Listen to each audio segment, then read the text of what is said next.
Good evening. We will call to order the BZA May 27th Board of Zoning Appeals. If we would all rise for the Pledge of Allegiance. Pledge allegiance to the flag of the United States of America, and to the republic for which it stands, one nation, under God, indivisible, with liberty and justice for all.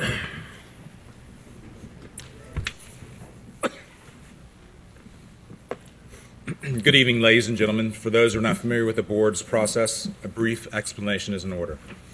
A detailed explanation has been provided on the back of your agenda sheet and it's at the entrance of the building. The sequence of events is as follows. Appeals will be heard first.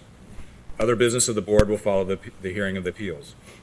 You're welcome to stay for the entire meeting, but not obligated to do so. All who testify or before the board will be sworn in. This may be done either in a group or individually. Our meetings are recorded, so we ask that anyone addressing the board to step to the speaker stand and provide your name and address when giving your testimony.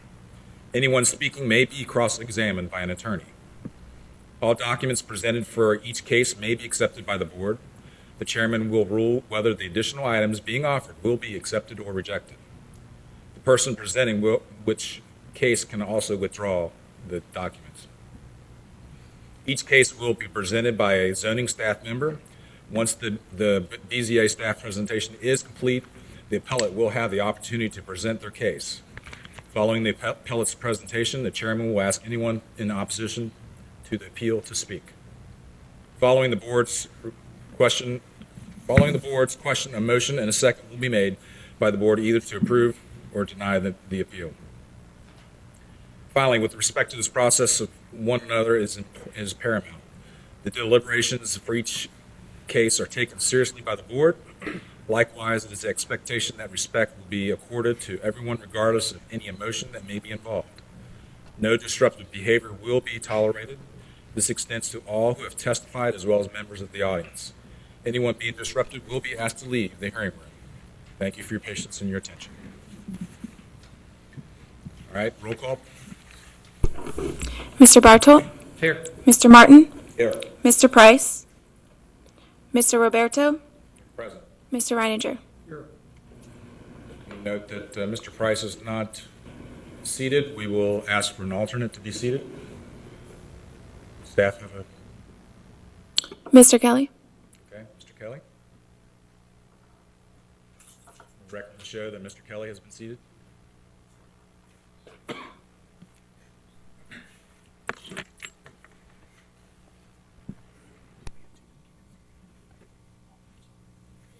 I show that we have one person has signed in that's going to be speaking today.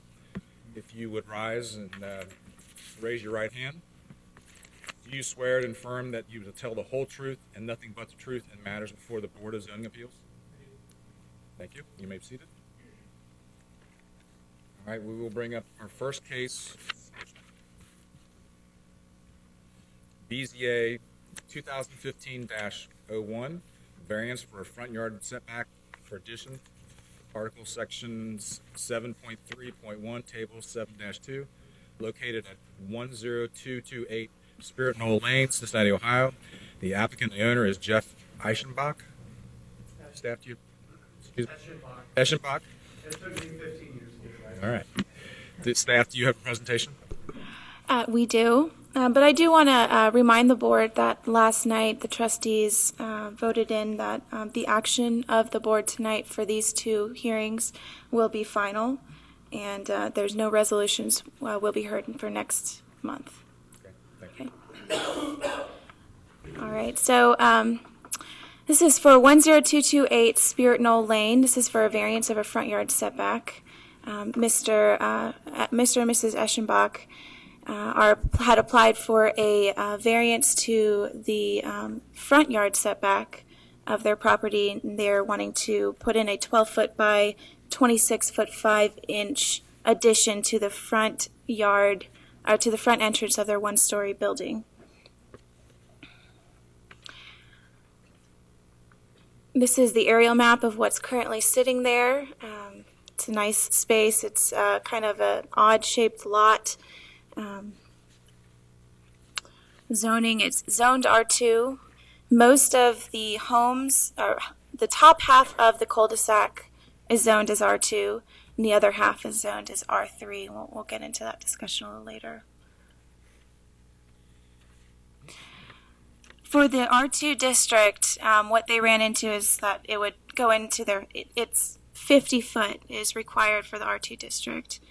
So this is a map that they put in their submission documents for the variance that shows how far into the setback the addition would play in. So staff findings are that the variance requested is not substantial.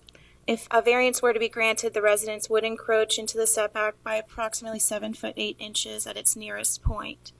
The lot is located in a cul-de-sac, and much of the existing home would continue to sit well beyond the required setback line.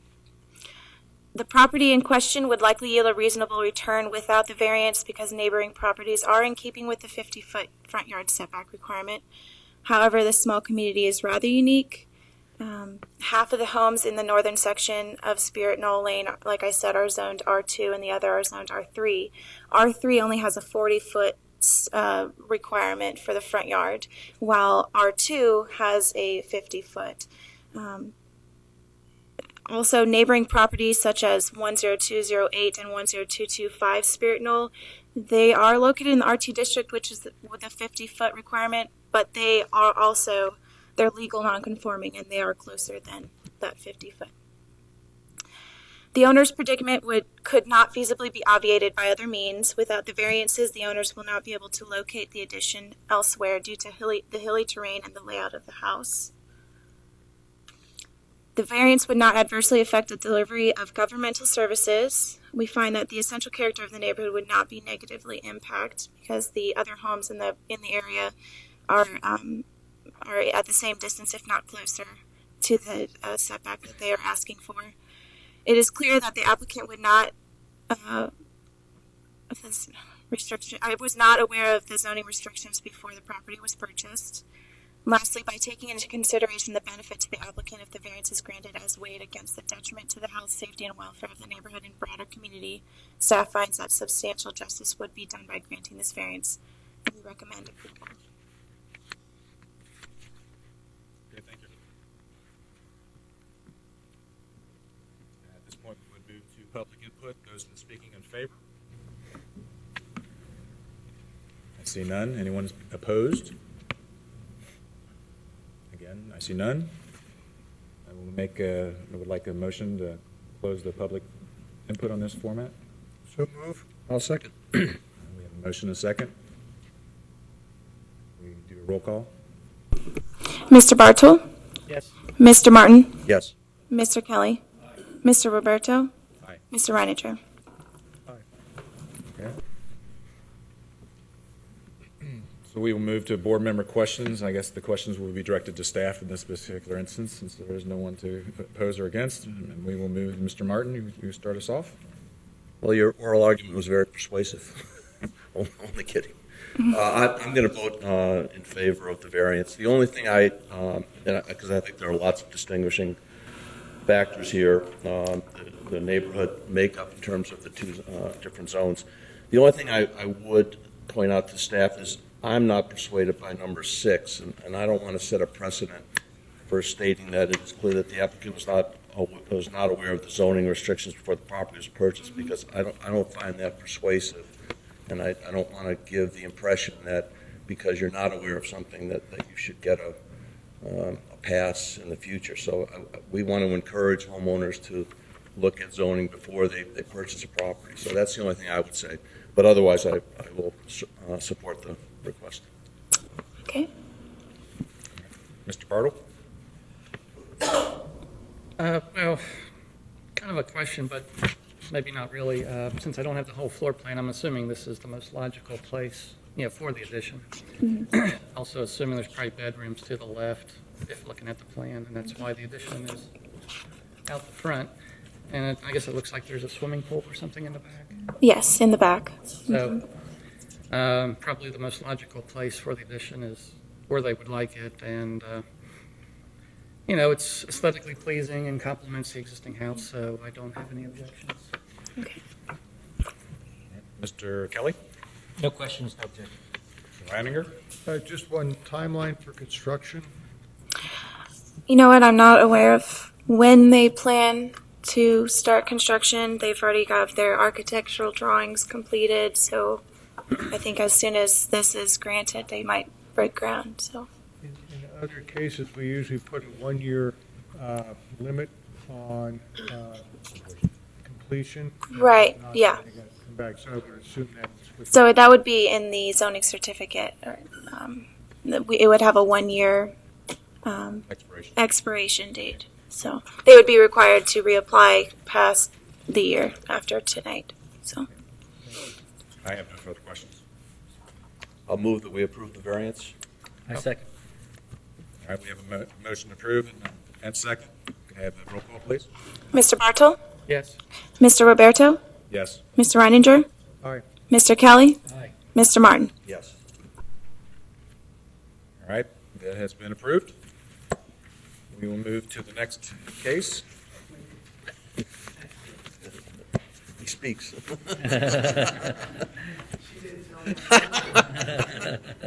We will move to case BZA 2015-2, expansion of a non-conforming use, Article Section 11.8, Landfair Body Shop located on 9394 Pippin Road, Springfield, Cincinnati, Ohio. The applicant is Robert R. Abercrombie, and the owner is David Lee Schofield. And do we have anyone to speak for the application? Please approach the podium. I'll have staff report first. We have to do staff presentation first. We do have a staff presentation. All right. As he said, this is for 9394 Pippin Road, Landfair Body Shop, and it's in the matter of the appeal of Robert Abercrombie on behalf of David Lee Schofield. The applicant requests for an expansion to the nonconforming use from Article 11, Section 11.8 of the Colerain Township zoning resolution. They propose to construct a new 1,440 square foot building to expand upon what is already a 3,060 square foot building. Back in 1989, the parcel was granted a nonconforming use certificate as an auto paint and body shop and has since not changed since then. So the legal nonconforming use exists within the B1 neighborhood business district. This would otherwise be permitted normally in a B3 commerce district. Section 11.8.1 states that a previously issued nonconforming use permit may be increased or improved where the owner of such use can demonstrate through application to the Board of Zoning Appeals that the manner in which the usable area of the nonconforming use will be increased or improved will have minimal adverse impact upon adjacent properties and other permitted land uses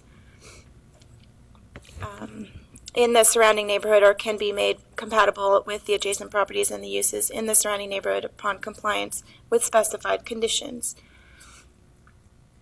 Here's an aerial map.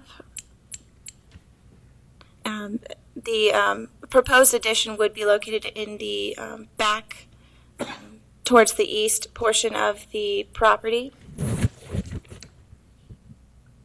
Currently it's zoned to B1.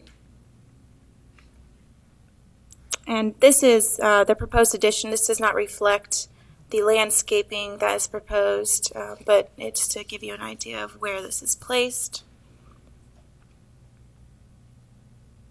Existing conditions, there are some enforcement issues to discuss. We'll get to that towards the end, but currently there's a gravel lot in the back with junk vehicles, and that is one of the things that would need to change. So staff findings, because this is an addition, they would be required, they have been required to submit landscaping, a new landscaping plan, new lighting for any lighting that was newly proposed, and to address their parking for the new expanse. So this is a review of requirements for the expansion of the nonconforming use portion. One, the proposed new building will have minimal adverse impacts to the adjacent properties in the surrounding neighborhood. On the north side, the new building is adjacent to the rear yard of a local bar, which has a 6-foot privacy fence. The property to the east of the site is an empty lot with a cell tower. The property to the south is a single-family residence. However, the new building location is adjacent to the back of the property line and is not likely to be visible from the residence due to its location and the location of other buildings in sightline between the residence and the proposed new building. The proposed new building meets the required maximum increase of 50% of the total floor area of the original existing building per section 11.8.2 of the zoning resolution. The proposed new building meets the setback requirements of the zoning district where the use is otherwise permitted. For their lighting, the applicant proposes new lighting to be mounted on the back wall only of the proposed addition. The applicant provided a photometric plan, but the maximum illumination output in foot candles was not calculated. Per section 12.9.4 of the zoning resolution, the maximum illumination would have to be no more than 2.0 foot candles. Review of the parking and loading requirements per section 13.3.2 of the zoning code states that automotive body repair parking requires 3 spaces per 1,000 square foot of floor area. With the addition, it would be around 4,500 square feet of building facility, resulting in 13.5 required spaces, so you had to add a few. However, the applicant may provide 10% fewer as of right, resulting in approximately 12 required spaces. The applicant's proposal will meet the design standards set forth in the zoning resolution for the parking area for section 13.4.3, and he proposes a 9-foot by 19-foot stalls in the addition of 8-inch wide wheel stops. A review of the landscaping and buffering include: 1, the site will benefit from the addition of 3 landscape planting beds, which I'm sorry I did not have a visual for the presentation, but they should be included in your packets. They would be proposed in the front where there's a large patch of grass in the front. It would be intended to meet the 15% parking area landscaping requirement. They are not required to have the streetscape buffer landscaping or the buffer yard landscaping, as they're surrounded by other B1 districts which require a 0-foot buffer yard. The landscape plan specifies the appropriate heights and sizes of the plant material at time of planting per our regulations in section 14.4.4. 2, the parcel is located in the B1 district and abuts other B1 districts, like I said, with the 0-foot buffer is required. So this brings us to the existing property maintenance violations. There's just a few. The original resolution granting the non-conforming use of the property required that the premises be cleared of all junk vehicles. Upon visual inspection of the site, the Township Property Maintenance Officer found vehicles that may be classified as junk vehicles. Per section 12.10.4E of the zoning resolution, chain link fences, barbed wire fencing, and other wire mesh fencing shall be permitted only where the fencing is not visible from any public right-of-way. The site currently has both barbed wire and chain link fences that is visible from a public right-of-way. 3, per section 13.4.3C of the zoning resolution, parking areas and aisles shall be paved with an asphalt or concrete surface. Currently, the property owner stores junk vehicles in the back over gravel. So we recommend approval with the following conditions. Any junk vehicle on the premises must either be removed or stored in an enclosed garage per resolution numbered 42-03. 2, any chain link or barbed wire fence that can be viewed from the public right-of-way must be removed from the site. The fence may be replaced with fence material that complies with the zoning resolution. 3, the proposed lighting levels must not exceed 2.0 foot candles per section 12.9.4 of the zoning resolution and must be clearly defined by submission documents for approval. And that concludes the staff report. Thanks very much.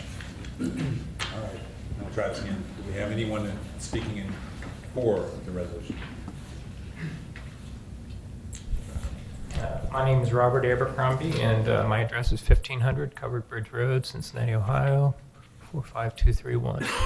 I am the general contractor. I'm speaking in behalf of Dave Schofield.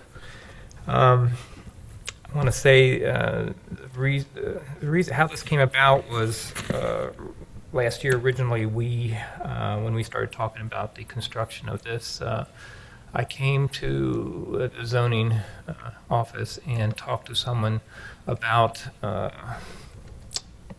possibility of this building. It was an informal request. I just wanted somebody to look at it to see if this was possible and there wasn't going to be any problems before we spent money on drawings and everything. I did get a verbal, yeah, everything looks okay. But they weren't aware and I wasn't aware, and even Dave, which got the certificate 26 years ago, wasn't aware that there was a certificate of non-conforming use. So when we did come to apply for the zoning certificate, that's when we found out about the certificate of non-conforming use. So I think that all the other information that has been said, and Dave's letter also states everything that that we're going to do, and I think we were willing to do that, whatever it takes. If there's 3 conditions put on the approval of this, that we would be willing to do that. As far as the junk cars go, the process for people who bring cars into dealerships or whatever, when they abandon the cars and say, I don't want it fixed, but I don't even want the car, they're left without a title. So it's about a 3-month process for them to legally do something about it, and that's what several of the cars are right now. So, and it's something the police department actually has to take care of. It used to be that he could apply for a title, and it could be junked, but other than that, they can't do anything with it. So the ones that are back there are waiting for titles or some legal process to get rid of them. So, and that's all I have to say. If you have any questions, I'd be willing to answer any. Thank you. Thank you. Do we have anyone speaking in opposition? I note none. I would like a motion to close the public format. So moved. Second. We have a motion and a second. Can we have roll call, please? Mr. Bartle? Yes. Mr. Martin? Yes. Mr. Kelly? Aye. Mr. Roberto? Yes. Mr. Reininger? All right. We will move to board's questioning. Mr. Martin, do you have a question? I do have a couple, actually. Did they get a notice of violation when the zoning enforcement officer visited them? I think there might be an enforcement record open. We're not moving forward until we conclude this discussion. It's a part of their addition. They're part of the application for accepting it. Yeah, I get because it goes to my fundamental concern about enforcement. I'd like to. We unfortunately, and I've had discussions with various people about this. We have a budgetary constraints about enforcement, so we do rely tremendously upon self-enforcement, kind of like the IRS. And in this particular situation, I don't think the applicant's coming forward with clean hands. I mean, the violations in the existing property are rather numerous. Unless you're telling me that all of those junk cars have been there for less than 3 months, is that what you're saying? I think. Well, you need to get sworn in. Your representative kind of represented that the reason that the cars are there is it takes 3 months to get rid of them. So you're saying that there are no junk cars that have been there longer than 3 months? Yes. There are junk cars. No, I would just. Please come to the podium. I was just stating that it was a long process to get rid of some of them. Now, there has been 2. One of them was his own that he already moved to his own home. And he was. How many junk cars do you have altogether back there? Do you know? There are probably like 8 of them, but they're not. And how many of them have you taken steps to get rid of, legal steps to get rid of? Good guy to find out. We need to swear him in if he's going to speak. So. Yeah, he would know better. I think we Would should. you please stand? Yep. Thank you. Do you swear to and affirm to tell the whole truth and nothing but the truth in the matters before the Board of Zoning Appeals? I do. Thank you. Please approach the podium. So I guess the question, I'll state the question again. How, Yeah, you need to state your name and address. My name is David Schofield. I live at 1558 Covered Bridge Road, Cincinnati, 45231. so of the, you say you have about 8 junk cars? They vary from 8 to 9 to 10. They're not all, most of them are not junk. There's a couple junks that I just have not been able to get rid of just due to the fact that people bring them in, you give them a price, and they just disappear. You know, you call them, tell them to come get it. I can't do anything with it without a title. Most of the cars that are back there are towed in from accidents, Right. and that's the majority of them. Towed in from accidents, we tow them in. They're held for insurance companies until we can write an estimate, or the insurance company can come out and write the estimate. And whether they're deemed total or repairable, we'll either repair them, or if they're totaled, then the insurance company picks them up and takes them to the salvage yard. There was a total of 3 of them that have been back there a long time, and actually, if you look at 2 of them are totally gone. The one in the picture right by the trailer, right there, that one is gone. I got a hold of the owner, and I was able to get rid of that one. Another one was mine, which I was getting ready to restore, and I hauled that over to my house, and I put it in my garage. And there's another one there. The guy lives somewhere in Columbus. It's an old Pontiac T37. And it's just rusted out. He brought it down. He wanted to get it restored. And there's been several times he's supposed to pick it up. He's never picked it up.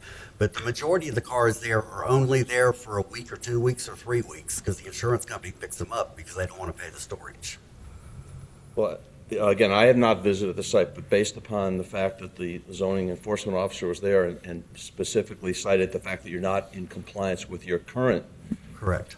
Certificate, he or she must have been under the impression that some of those cars have been there a lot longer than that. They look like they have been because some of them are just junk cars. And that's what I'm getting Yeah, at. exactly. I agree with that, but I don't have enough room to keep cars there a long time.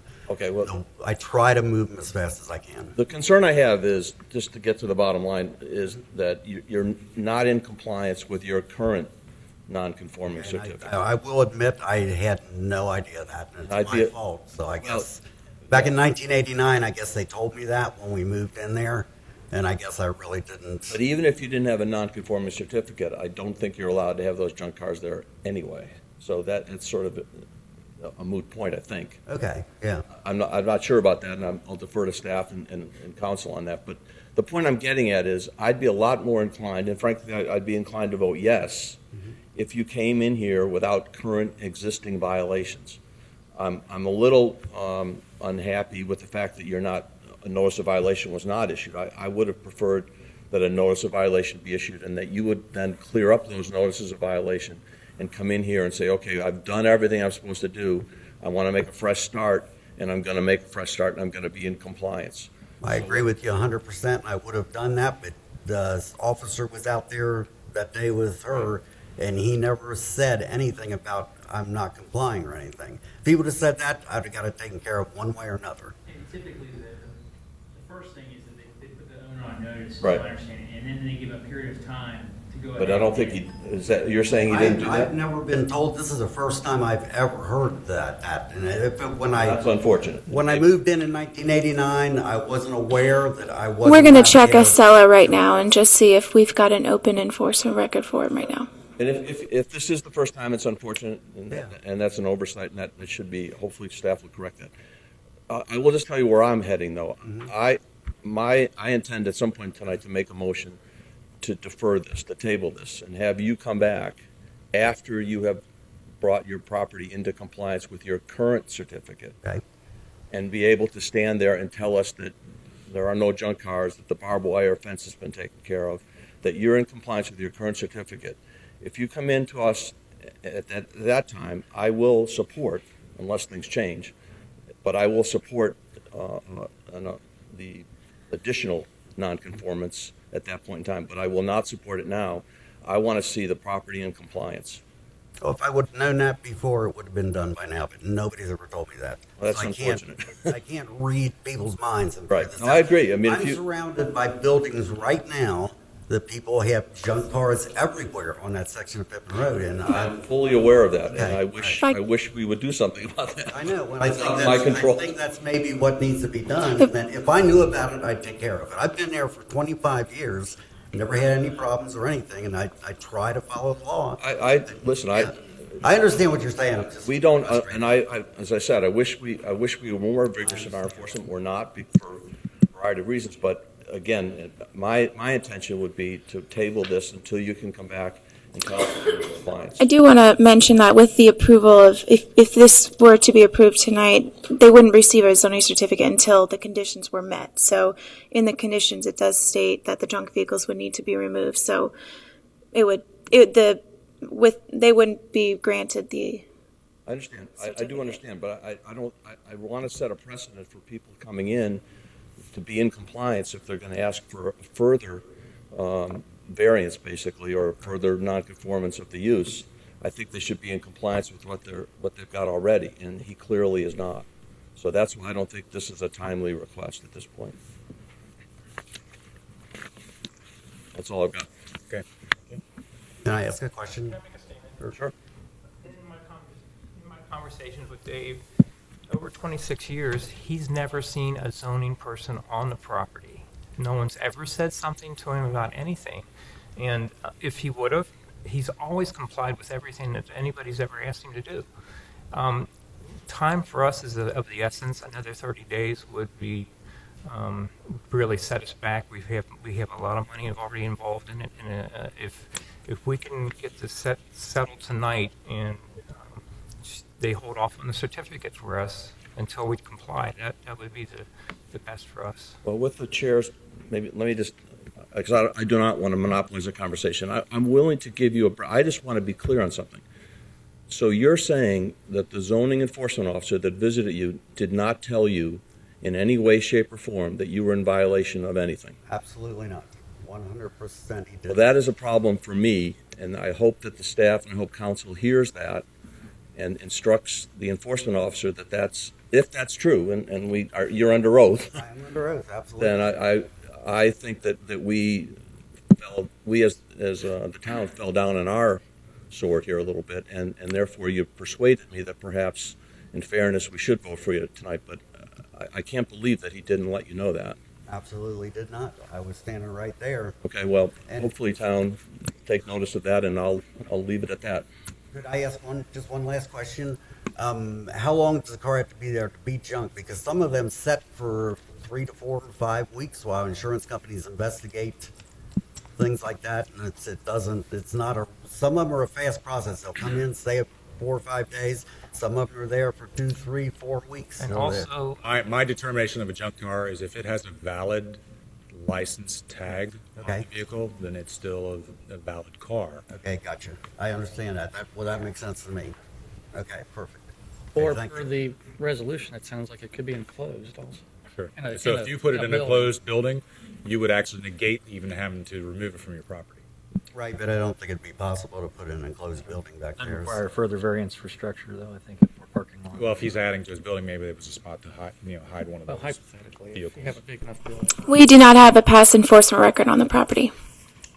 So, Well, my concern has been noted, and hopefully council will pass that on, or you can pass that on, please. it will, yes, it will be. All right, Mr. Bartle?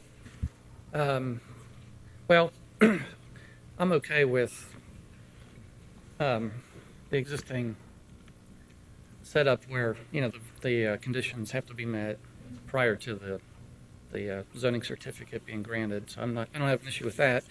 But it sounds like you are okay with accepting these 3 conditions? And okay. Well, I was just curious whether or not you need the barbed wire. Obviously, that's there for security reasons, and I don't know what the township allows. Can't be visible.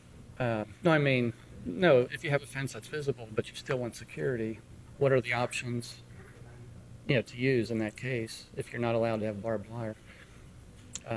We do allow barbed wire in a township, but just not in the right. Yeah, but that's why they're not compliant, because so what is he allowed to do then for security? Okay, he's allowed to have barbed wire, as long as it's not visible from the right-of-way. So, But if it is visible and he still wants security, what is he allowed? Doesn't the township impound lot have barbed wire?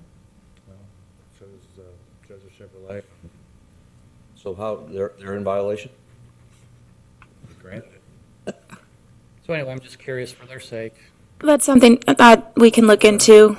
Yeah, we can look into that. Thanks for that. And other than that, I guess you need to check with your architect because 2 of your sheets call this upgraded MRI Doctor's Hospital in Columbus, Ohio. So sheet A1 and A2. So right drawing, wrong project, I guess. That's all. All right, Mr. Kelly? I too do not have a problem with the fact that you're not in compliance on some issues right now. I think giving you the opportunity to do these things will help you get into compliance. And what my hope would be is that you set standard, a visual standard to other businesses on that street, what a business in Colerain Township should look like.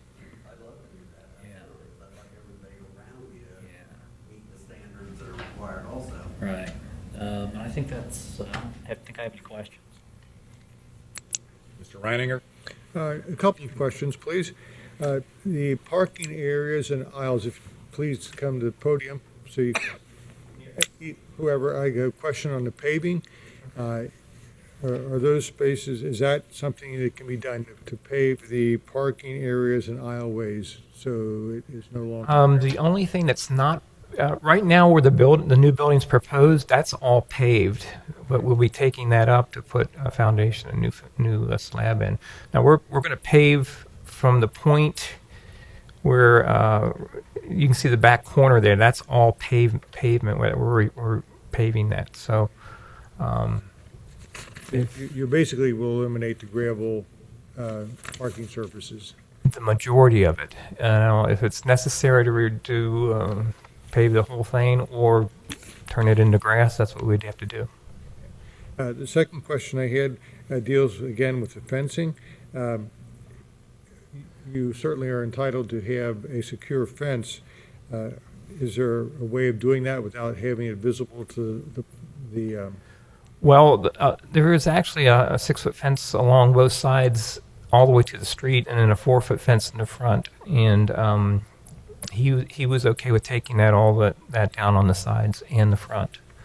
Now in the back is where there's possible, I guess, break-ins and security. So that's where they would like to keep it. If it's not possible, then we'll just have to take it down. I don't think is the back visible to the public right away? No, it's not. No. No. So that's not a takedown issue then. No, As long as the fence is maintained, that's be my concern. it'll probably make the whole property look better if it's taken down in the front. And I guess the third question on the reduction of parking places because of the increased square footage of the building, you're entitled to 13 and a half, and are you going to take it down to 12? I think we proposed 12 on there. Yeah, it's proposed as 12. Okay. Mm-hmm. Those are my questions I had. Thank you. All right. Well, first of all, I drove by your property, and you're the lipstick on the pig. You're probably the only one in that area that is actually making that look nice. So I'm sorry that you have to be here this evening for this process. And we've addressed the junk cars, so we kind of beat that horse to death. We understand your dilemma. I know that our impound lot, if you needed to get them off your property, have the police come tow it to an impound lot and let them go and collect the fees. That'll help you in that area. Your chain link fence, it is kind of ugly. If you could clean that up, then that'll definitely dress up the area. I understand you need security, and especially when I look at what you have as far as neighbors, I understand. So you have my sympathies there as well. And then the lighting, are they going to, before we approve this, are they going to submit approved lighting plan? Yes, well, they would just add in as a note what this actually, the maximum average illumination is. So as long as it doesn't go over 2.0, we can go ahead and approve it. And then on addressing the gravel lot, I'd recommend either you pave it all or replace the gravel with something, grass or landscaping, just to don't give you any temptation to put a vehicle on it. That would be all I have to say. A motion to close the questions, or a motion to approve or deny?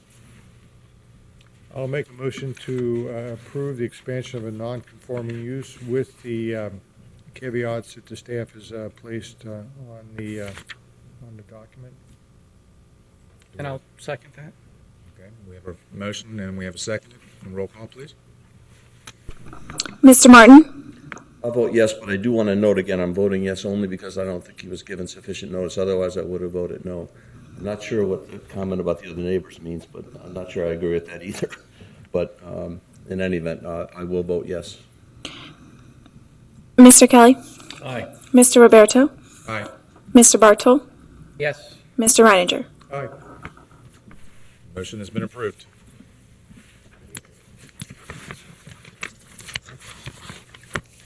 Do we have any unfinished business?